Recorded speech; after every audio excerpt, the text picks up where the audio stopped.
Baik, terima kasih atas kesempatan yang diberikan kepada kami berdua.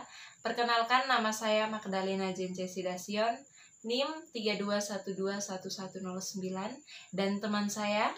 Perkenalkan, nama saya Ince Clara Da Costa, NIM 32121108. Kami dari Prodi Manajemen kelas B. Di sini kami berdua akan memaparkan materi tentang Pancasila dan organisasi bagi kehidupan berbangsa.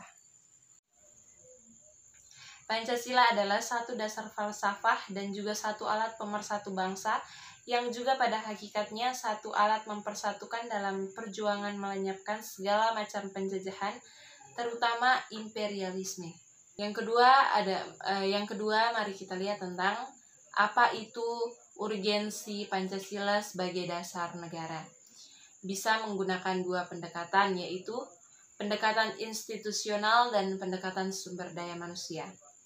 Pendekatan institusional adalah bentuk dan menyelenggarakan negara yang berdasarkan pada nilai-nilai Pancasila sehingga negara Indonesia dapat mewujudkan tujuan negara atau terpenuhinya kepentingan nasional.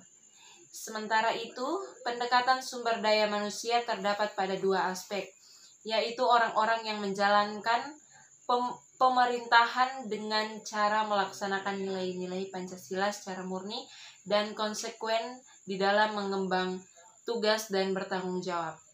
Mari kita lihat nilai-nilai Pancasila pada Indonesia. Sila pertama adalah ketuhanan yang Maha Esa. Jauh sebelum tahun 1945, masyarakat di Nusantara telah mempraktikkan tradisi keagamaan Hinduisme, Buddhaisme, Islamisme, Katolikisme, Protestanisme, Merapu, dan tradisi lokal lain. Tradisi ini mempengaruhi sejarah politik, ekonomi, sosial, dan budaya bagi masyarakat Nusantara. Sila pertama, ketuhanan yang Maha Esa, menempatkan beberapa hal penting. Yang pertama, negara Indonesia tidak terpisah dari agama. Yang kedua, tetapi juga negara Indonesia tidak menyatu dengan agama. Yang ketiga, negara tidak dikte atau mewakili agama tertentu.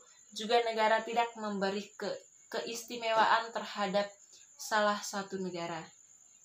Singkatnya, Indonesia bukan negara sekuler dan bukan pula negara agama. Ini adalah hasil kompromi atau negosiasi di antara para pendiri bangsa.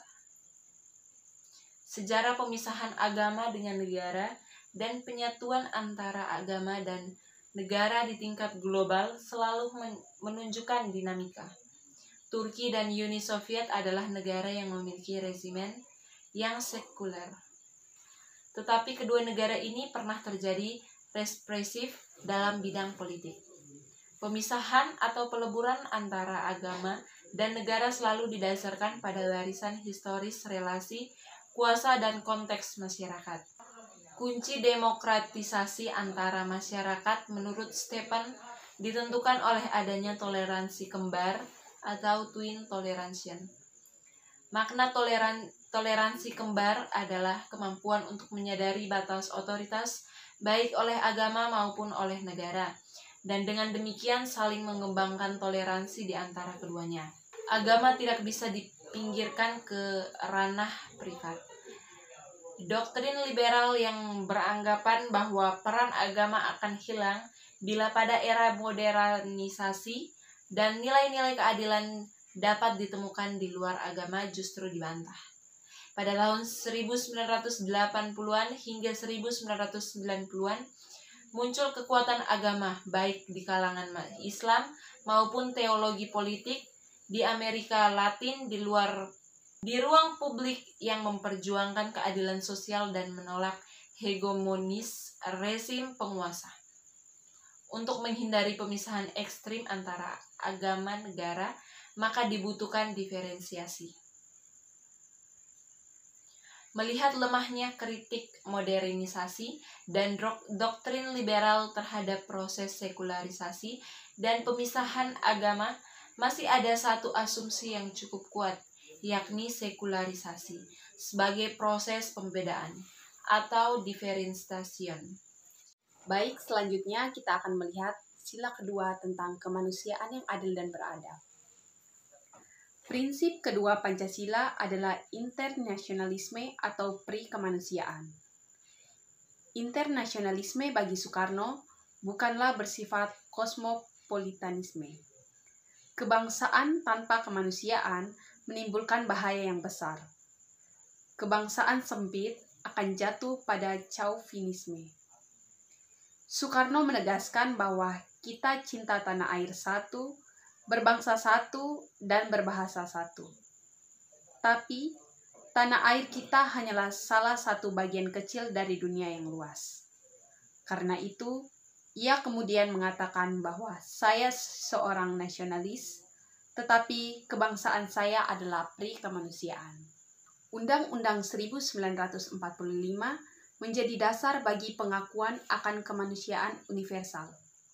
Jauh sebelum PBB menetapkan Deklarasi HAM pada tahun 1948, 3 tahun sebelumnya, tepatnya tahun 1945, Indonesia sudah memiliki undang-undang dasar yang mengakui prinsip kemanusiaan.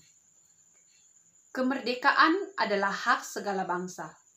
Segala bentuk penjajahan adalah model penistaan terhadap kemanusiaan.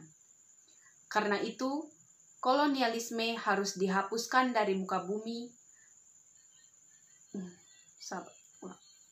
Karena itu, kolonialisme harus dihapuskan dari muka bumi Indonesia maupun dunia internasional. Undang-Undang 1945 mengakui HAM yang tersebar di dalam pasal-pasal Undang-Undang Dasar tahun 1945.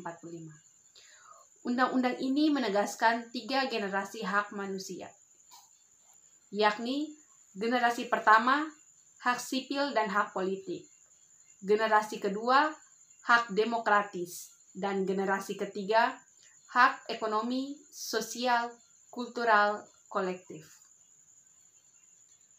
Yang masuk dalam hak sipil yaitu hak hidup, kebebasan beragama, dan adil di depan hukum. Yang masuk dalam hak demokratis yaitu adanya kebijakan negara dan partisipasi warga. Hak ini mencakup hak layanan kesehatan, pekerjaan yang layak, hak atas pendidikan, dan hak atas jaminan sosial.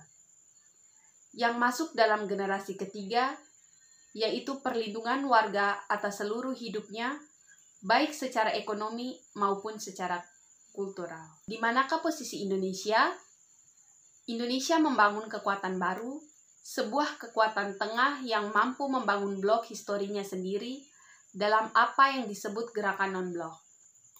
Melalui sila kedua, kemanusiaan yang adil dan beradab, para pendiri bangsa Indonesia mengakui bahwa kemanusiaan bersifat universal.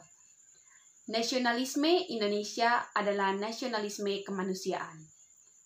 Kemanusiaan di sini mengandung 2 aspek serentak, yakni individu dan kolektif. 2 hal yang tidak bisa dipisahkan. Negara bangsa yang humanis adalah negara bangsa yang menjembatani kemanusiaan antara aspek individu dan aspek kolektif. Baik, kita akan lanjut ke sila yang ketiga, yaitu Persatuan Indonesia. 3 unsur penting munculnya kesadaran nasionalisme. Yang pertama, struktur kesempatan politik akibat kolonialisme. Yang kedua, sarana komunikasi. Yang ketiga, jaringan sosial yang menghubungkan berbagai elemen sosial politik.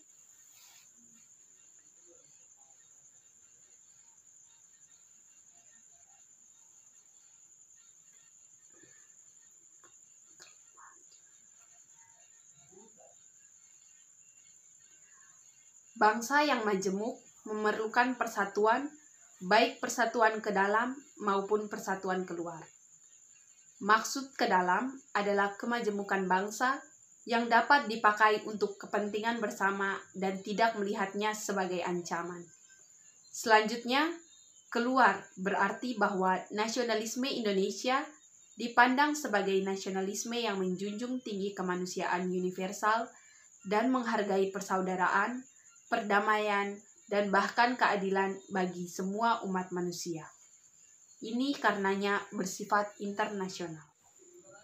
Itulah pemaparan materi yang kami berdua bawakan tentang Pancasila dan organisasi dalam kehidupan berbangsa.